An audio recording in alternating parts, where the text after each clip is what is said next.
The Innovation Platform has 2 thermal imaging cameras, and in our wanders across Queensland talking to brigade volunteers, we've found that a lot of people didn't realise that the 2 cameras we have on the vehicle do 2 different things.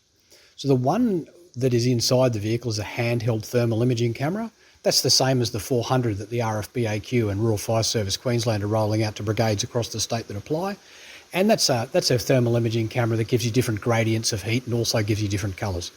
But the thermal imaging camera that is built into the bull bar that has the screen inside the cab is specifically designed to look for life forms.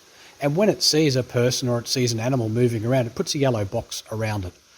The reason we chose that one is so that if you were driving through the smoke, not only will a heat source come up, but as soon as the camera identifies that heat source as being a person or a living being, it puts a yellow box around it, which really brings it to the attention of the driver. Once we get people to sit in the cab of the Innovation Platform and have a look at how it works, they are really, really, really impressed. So we've made this little video for you just to show what the difference is. So there's 2 thermal imaging cameras on the vehicle and they both do different things.